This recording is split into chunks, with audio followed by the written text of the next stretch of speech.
इस हफ्ते के एपिसोड में आपका स्वागत है। मैं हूं हर्ष वोरा और आज हम दो इम्पोर्टेंट मैक्रो इकोनॉमिक इंडिकेटर्स देखने वाले हैं, जिसमें से सबसे पहला है कि नवंबर में गवर्नमेंट ने कितना एक्सपेंडिचर किया है। अब रिमेंबर कि गवर्नमेंट के दो तरह के एक्सपेंडिचर्स होते हैं। एक तो होता है रेवेन्यू एक्सपेंडिचर और दूसरा होता है कैपिटल एक्सपेंडिचर। रेवेन्यू एक्सपेंडिचर क्या होता है? ये इस तरह के एक्सपेंडिचर्स होते हैं कि जो गवर्नमेंट को रिकरिंग यानी कि हर महीने करने पड़ते हैं कंपल्सरीली, और ये जो एक्सपेंडिचर्स होते हैं इससे इकोनॉमी को कोई वैल्यू ऐड नहीं होती। सो फॉर इंस्टेंस अगर आप देख लो इंटरेस्ट एक्सपेंसेस, राइट, गवर्नमेंट ने डोमेस्टिक इन्वेस्टर्स और फॉरेन इन्वेस्टर्स से जो भी बोरोइंग की हो, इस बोरोइंग पे हर महीने गवर्नमेंट को इंटरेस्ट पेमेंट करना पड़ता है। अब ये इंटरेस्ट पेमेंट जो है वो डायरेक्टली इकोनॉमी में वैल्यू ऐड नहीं करती, लॉन्ग टर्म एसेट्स क्रिएट नहीं करती या जॉब्स भी जनरेट नहीं करती, राइट। ये इंटरेस्ट एक्सपेंस हर महीने तो भरना ही है, तो इसको बोलते हैं रेवेन्यू एक्सपेंडिचर। दूसरे टाइप का एक्सपेंडिचर है कैपिटल एक्सपेंडिचर, और कैपिटल एक्सपेंडिचर उस तरह के एक्सपेंडिचर्स होते हैं जो लॉन्ग टर्म एसेट्स क्रिएट करते हैं। सो मानो कि गवर्नमेंट ने इंफ्रास्ट्रक्चर में इन्वेस्टमेंट किया, roads, highways, railways, airports, canals, reservoirs, ये सब बिल्ड करने में इन्वेस्टमेंट किया गवर्नमेंट ने। अब ये सब बिल्ड करेगी गवर्नमेंट तो लॉन्ग टर्म एसेट्स क्रिएट हो रहे हैं। ये एसेट्स के जो बेनिफिट है वो इकोनॉमी को 1 साल के बाद भी मिलता रहेगा। इससे काफ़ी सारी जॉब्स जनरेट होती है और इससे इकोनॉमिक ग्रोथ भी बढ़ता है। तो इसीलिए कैपिटल एक्सपेंडिचर जो है वो ज़्यादा ज़रूरी है इकोनॉमिक ग्रोथ को आगे बढ़ाने के लिए, राइट। तो रेवेन्यू एक्सपेंडिचर और कैपिटल एक्सपेंडिचर दो तरह के होते हैं। अब आपको पता होगा कि, और जैसे हमने पिछले वीडियोस में डिस्कस किया था कि Q2 जो है इस साल का, यानी कि जुलाई, अगस्त और सितंबर महीने में इंडिया की जीडीपी शार्पली स्लो डाउन हुई थी। कितनी स्लो डाउन हुई थी? यहाँ पे मैं वो टेबल ओपन कर देता हूँ। यहाँ पे आप देखोगे, और ये हमने टेबल पिछले वीडियोस में डिस्कस किया था कि इंडिया की जीडीपी Q2 इस साल के Q2 में 5.4% से ही ग्रो हुई थी। और ये स्लो इसलिए है क्योंकि लास्ट ईयर सेम क्वार्टर में यानी कि 2023 के जुलाई, अगस्त और सितंबर महीनों में इंडिया की जीडीपी 8.1% से ग्रो हुई थी, राइट। और इनफैक्ट ये FY23 के फोर्थ क्वार्टर के बाद सबसे स्लोएस्ट ग्रोथ है। तो इंडिया की जीडीपी स्लो हुई थी। अब स्लो हुई क्यों Q2 में? क्योंकि एक तो है इलेक्शन पीरियड में मॉडल कोड ऑफ कंडक्ट जारी किया जाता है इलेक्शन कमीशन के द्वारा। जब सरकार जो है वो नए प्रोजेक्ट्स, नए प्रोग्राम्स अनाउंस नहीं कर सकती, तो इसके कारण स्पेंडिंग भी स्लो हो जाती है और काफ़ी सारी जो गवर्नमेंट की मशीनरी है वो सारे इलेक्शन के कार्यों में जुड़ जाती है। तो इलेक्शन के कारण हर 5 साल में जब भी इलेक्शन होता है तो इकोनॉमी थोड़ी स्लो डाउन होती है। लेकिन इलेक्शन के जाने के बाद इंडिया में हीट वेव्स थे काफ़ी सारे क्षेत्रों में समर सीजन में, और उसके बाद मॉनसून में फ्लडिंग हुआ था, एक्सेस रेनफॉल काफ़ी सारे क्षेत्रों में हुआ था। तो इसके कारण भी गवर्नमेंट का जो स्पेंडिंग है स्पेशली कंस्ट्रक्शन में या माइनिंग में वो स्लो डाउन हो गया था। इसके साथ साथ मॉनसून के होने के कारण फूड इन्फ्लेशन भी बढ़ गया था, क्योंकि काफ़ी सारे क्षेत्रों में काफ़ी सारे जो क्रॉप्स है वो डैमेज हो गए थे। तो इसके कारण स्पेशली टमेटोज, पोटैटोज और अनियंस, इनके प्राइसेस शार्पली बढ़ गए थे। तो फूड इन्फ्लेशन अभी भी, जैसे पिछले वीडियोस में देखा कि रिसेंटली फूड इन्फ्लेशन 9.2% से बढ़ा है तो नवंबर में। तो फूड इन्फ्लेशन होने के कारण भी हो सकता है कि कंज्यूमर्स को काफ़ी हर्ट हुआ हो और इससे डिमांड जो है गुड्स एंड सर्विसेज की वो कम हुई हो, डिमांड कम होने से जीडीपी कम हुई हो। तो food inflation, election, heat waves और मॉनसून, इन सारी चीज़ों के कारण डिमांड स्लो हुई है इकोनॉमी में। अब ये चीज़ तो है, लेकिन गवर्नमेंट जब कैपिटल इन्वेस्टमेंट कम करेगी, रेवेन्यू एक्सपेंडिचर्स जो है जैसे फर्टिलाइजर और फूड में सब्सिडीज है या फिर इंटरेस्ट पेमेंट्स है, ये तो करना ही है गवर्नमेंट को, लेकिन कैपिटल एक्सपेंडिचर्स में स्लो डाउन होगा तो फिर इकोनॉमिक ग्रोथ जो है, long term economic growth specially, उसको इम्पैक्ट पड़ेगा, राइट। अब इनके अलावा दूसरे भी रीजंस है क्यों कैपिटल एक्सपेंडिचर्स गवर्नमेंट के स्लो रहे, यानी कि इंफ्रास्ट्रक्चर में इन्वेस्टमेंट गवर्नमेंट के स्लो हो सकते हैं। जब भी गवर्नमेंट इंफ्रास्ट्रक्चर के लिए इन्वेस्टमेंट अनाउंस करती है, एलोकेट करती है, तो क्या होता है, मिनिस्ट्रीज और डिपार्टमेंट्स है उनको ये फंड्स एलोकेट करने पड़ते हैं वेरियस प्रोजेक्ट्स में। अब हो सकता है कि अप्रूवल्स में डिले हो, या फिर लैंड एक्विजिशन में डिले हो, या फिर एनवायरमेंटल क्लियरेंस में डिले हो, या फिर बाहर टेंडर जारी करने में डिले हो रहा हो। इनके कारण भी जो गवर्नमेंट ने एलोकेट तो किए। सो फॉर इंस्टेंस जो पिछला बजट जो था हमारा फरवरी में, उस बजट में हमारे एफएम ने 11 लाख करोड़ का कैपिटल इन्वेस्टमेंट अनाउंस किया था। अब पिछले साल कैपिटल इन्वेस्टमेंट जो था वो 9.5 लाख करोड़ था, 9.5 लाख करोड़ था। उसके कंपैरिजन में 11 लाख करोड़, ये करीब 16 से 17% का ग्रोथ है। तो पिछले बजट में गवर्नमेंट ने 17% का growth in capital expenditures announce किया था। लेकिन ये कैपिटल एक्सपेंडिचर्स अनाउंस करने के बाद सबसे इंपॉर्टेंट काम शुरू होता है और वो है एग्जीक्यूशन का। तो एग्जीक्यूशन में डिलेस हो सकते हैं। अभी नवंबर में क्या सिचुएशन है, नवंबर में रेवेन्यू एक्सपेंडिचर और कैपिटल एक्सपेंडिचर की क्या सिचुएशन है वो हम देखते हैं।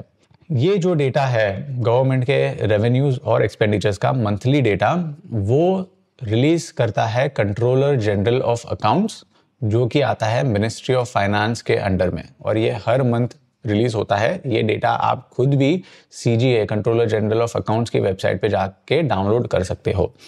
तो ये डैशबोर्ड में जैसे आप देख रहे हैं कि सबसे पहले हम टैक्स की बात करें, टैक्स कलेक्शन की, तो टैक्स रेवेन्यू जो है, नेट टैक्स रेवेन्यू, वो नवंबर महीने में 0.5% ईयर ऑन ईयर से ग्रो हुआ है, राइट।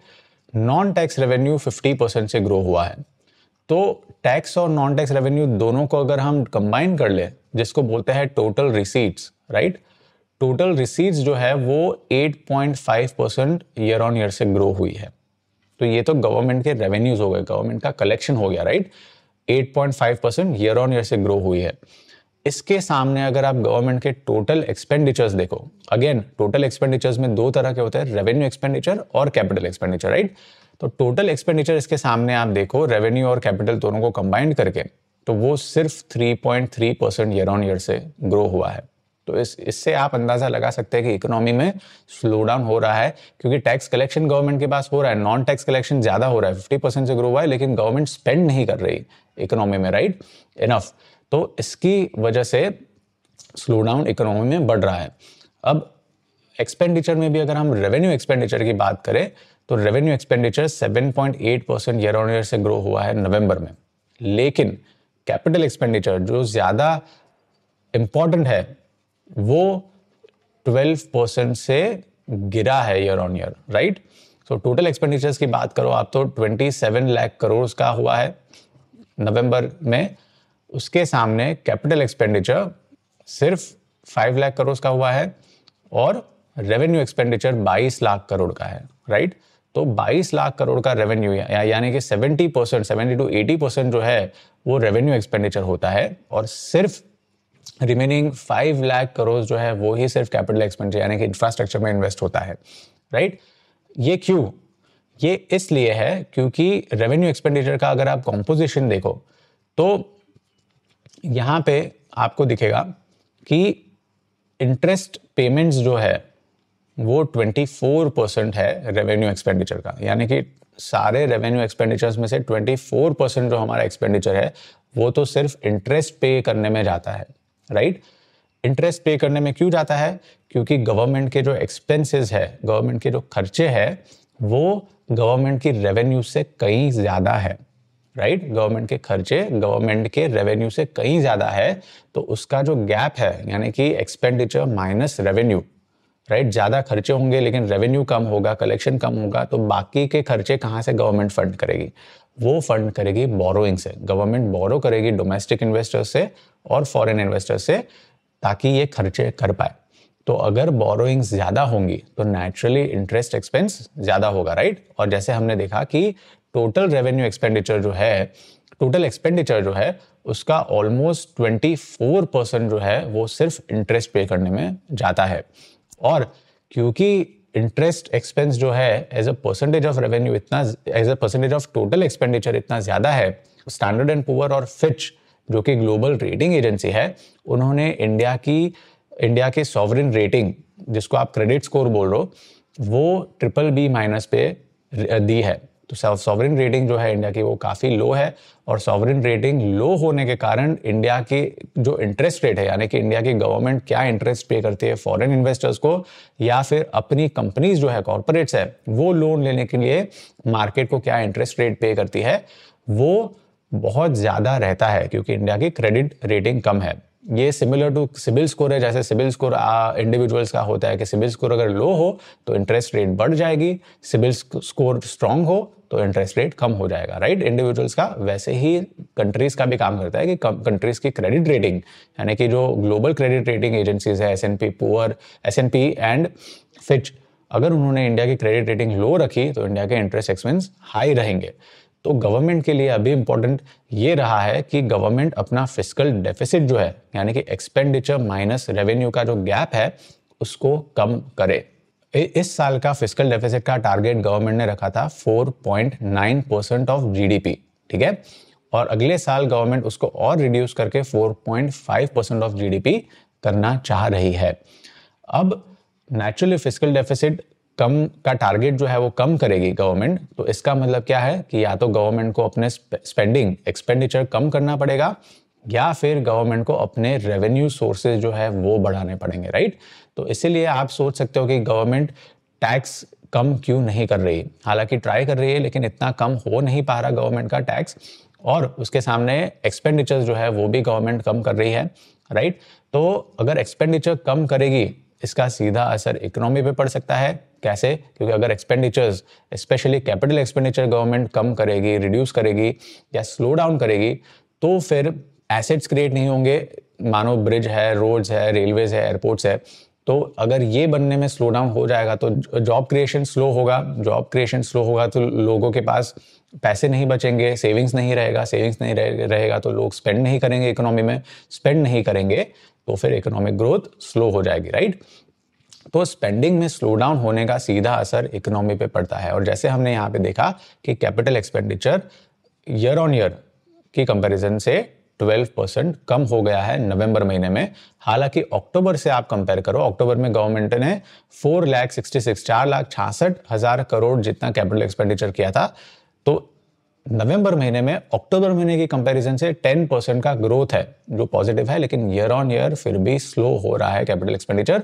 तो गवर्नमेंट को कैपिटल एक्सपेंडिचर बढ़ाने के लिए अप्रूवल्स है, लैंड एक्विजिशन है, एनवायरमेंटल क्लियरेंसेस है, इन सब पे ज़्यादा फोकस करना पड़ेगा ताकि कैपिटल एक्सपेंडिचर बढ़ पाए, क्योंकि बजट में तो गवर्नमेंट ने 11 लाख करोड़ का कैपिटल एक्सपेंडिचर अनाउंस किया है, राइट, लेकिन ये अनाउंस करने के बाद, एलोकेशन करने के बाद एग्जीक्यूशन करना जरूरी है। एग्जीक्यूशन नहीं हुआ तो 11 लाख करोड़ का जो कैपिटल एक्सपेंडिचर का टारगेट है वो मीट नहीं हो पाएगा।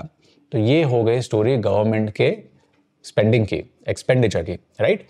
सेकेंड इंपॉर्टेंट डेटा हम देखेंगे करंट अकाउंट डेफिसिट और बैलेंस ऑफ पेमेंट का।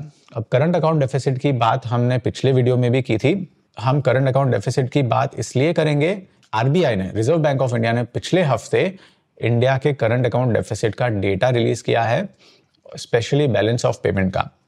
अब हम करंट अकाउंट डेफिसिट को डिस्कस करेंगे और बैलेंस ऑफ पेमेंट को सबसे पहले डिस्कस करेंगे, उसके बाद हम डेटा देखेंगे। अगर आपने मेरे पिछले वीडियोस नहीं देखे हो तो ब्रीफली मैं रिवाइज कर देता हूं कि करंट अकाउंट डेफिसिट क्या होता है। बेसिकली क्या होता है कि इंडिया के जो एक्सपोर्ट्स होते हैं और इंडिया के इंपोर्ट्स होते हैं, तो इसमें डॉलर्स का आना जाना रहता है कंट्री के बाहर, राइट। अगर इंपोर्ट्स हमारे ज़्यादा हुए एक्सपोर्ट से तो क्या होगा कि हमारे पास डॉलर्स इनफ नहीं होंगे, क्योंकि एक्सपोर्ट्स कम है इंपोर्ट से, तो इसका मतलब है कि हमारे पास डॉलर्स कम है और हम जो गुड्स और सर्विसेज इंपोर्ट कर रहे हैं उसके लिए जो पेमेंट करना है हमें सप्लायर्स को, वो पेमेंट करने के लिए हमारे डॉलर्स इनफ नहीं है, राइट। अब डॉलर्स इनफ नहीं होंगे तो फिर क्या होगा, तो फिर इंडिया को बाहर से डॉलर्स खरीदने पड़ेंगे, मार्केट में से डॉलर्स खरीदने पड़ेंगे, और मार्केट से अगर डॉलर्स खरीदेगी तो बेचेगी क्या, इंडिया बेचेगी रुपीस बेचेगी, डॉलर्स खरीदेगी, तो फिर रुपी पे डाउनवर्ड प्रेशर आ सकता है। अब रुपी पे डाउनवर्ड प्रेशर आया, जो हमने पिछले कुछ हफ्तों में देखा है कि रुपी ने लोएस्ट एवर 85 टू $1 क्रॉस का प्राइस लेवल क्रॉस कर दिया है, राइट। तो रुपी डेप्रिशिएट हो रहा है, रुपी डेप्रिशिएट होगा तो फिर इंडिया में इन्फ्लेशन बढ़ेगा। इन्फ्लेशन क्यों बढ़ेगा, क्योंकि अब रुपी वीक हुआ है तो अब जो बैरल ऑफ क्रूड ऑयल, जैसे क्रूड ऑयल हमारे लिए इतना इंपॉर्टेंट है इंपोर्ट करना, ऑलमोस्ट 85% जो हमारी रिक्वायरमेंट है, इंडिया के रिक्वायरमेंट क्रूड ऑयल की, वो हम बाहरी कंट्रीज से इंपोर्ट करते हैं।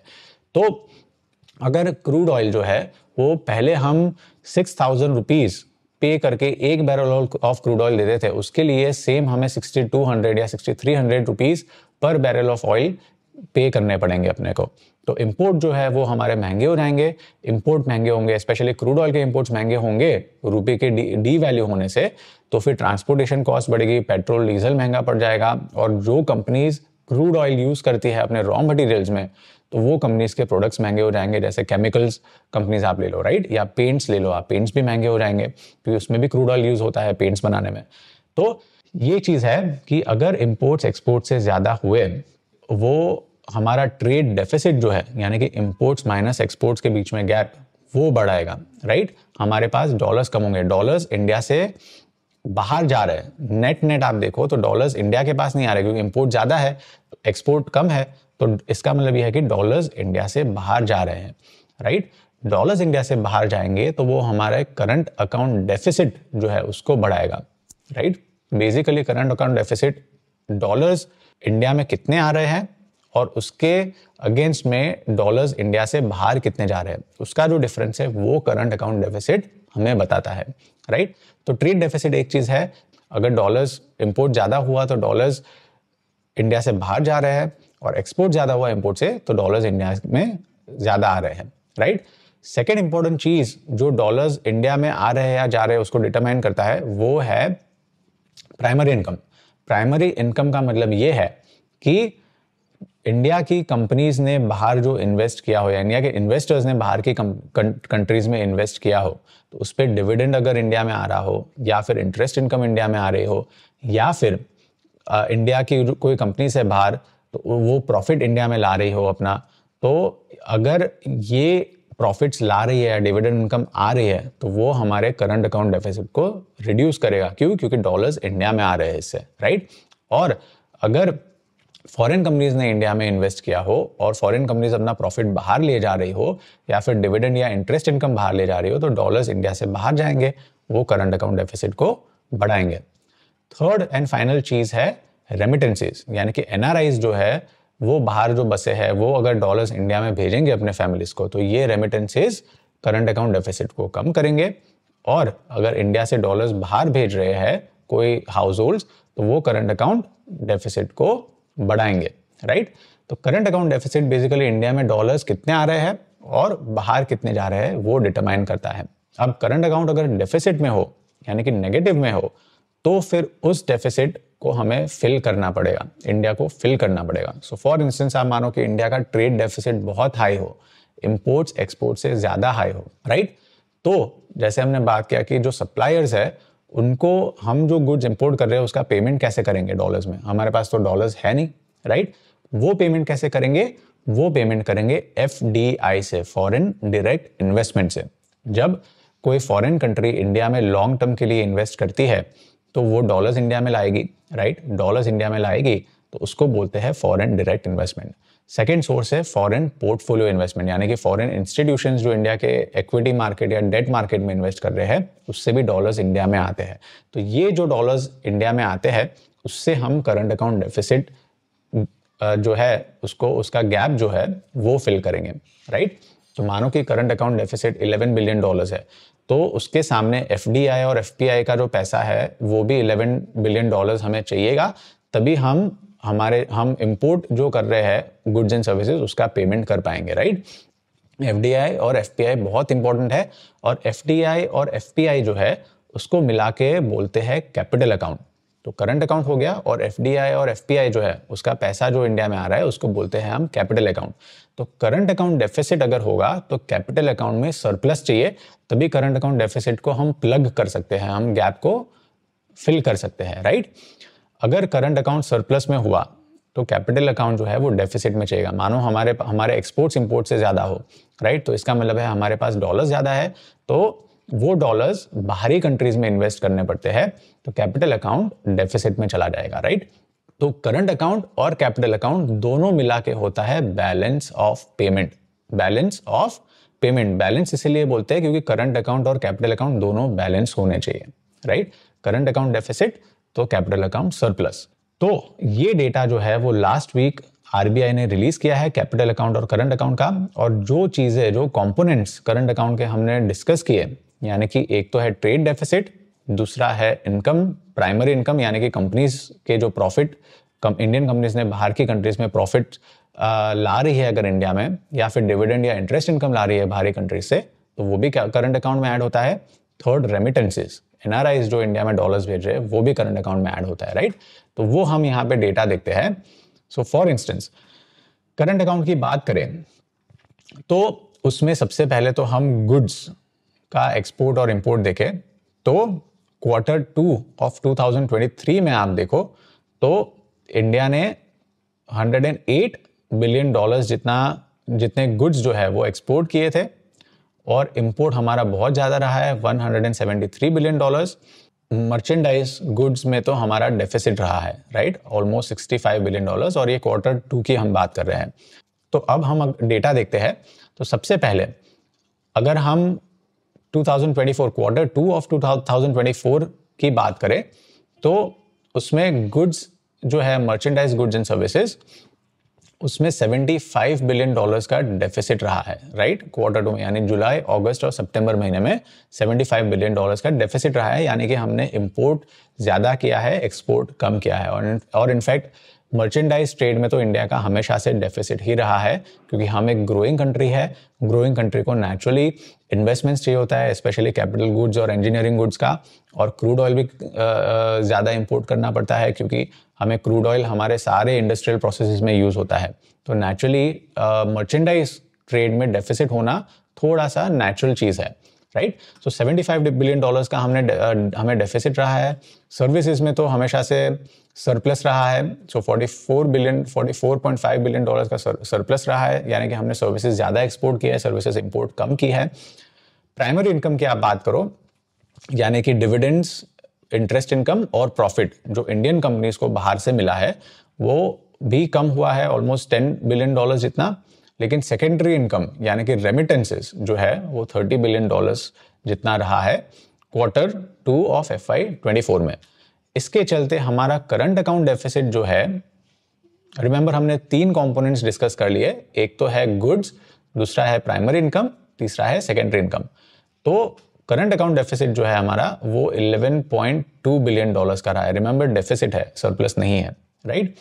अब ये 11.2 बिलियन डॉलर्स का जो डेफिसिट है, यानी कि इतने डॉलर्स हमें चाहिए ताकि हम इंपोर्ट किए हुए गुड्स एंड सर्विसेज का पेमेंट सप्लायर्स को कर पाए, राइट। ये डॉलर्स कहाँ से आएंगे? ये डॉलर्स आएंगे कैपिटल अकाउंट से। कहाँ से? कैपिटल अकाउंट से। कैपिटल अकाउंट में एक तो हो गया FDI, फॉरेन डायरेक्ट इन्वेस्टमेंट, दूसरा पोर्टफोलियो इन्वेस्टमेंट, ये दोनों मेजर है। और FDI हम देखें तो FDI Q2 में रिड्यूस हुआ है ऑलमोस्ट 2.2 बिलियन डॉलर्स जितना, और portfolio investment almost 20 billion dollars जितना आया था Q2 में, राइट। तो current account deficit 11 billion dollars का था, लेकिन पोर्टफोलियो इन्वेस्टमेंट ज़्यादा आया है। इसके चलते कैपिटल अकाउंट जो है वो 12 बिलियन डॉलर्स का हुआ है अप्रॉक्सीमेटली।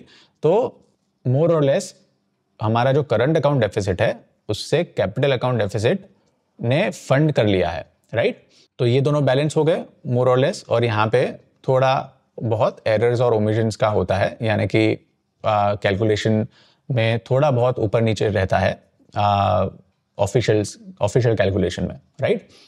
तो इंपॉर्टेंट चीज़ जाननी ये है कि हमारा करंट अकाउंट डेफिसिट जो है 11.2 बिलियन डॉलर्स वो 1.2% ऑफ GDP है।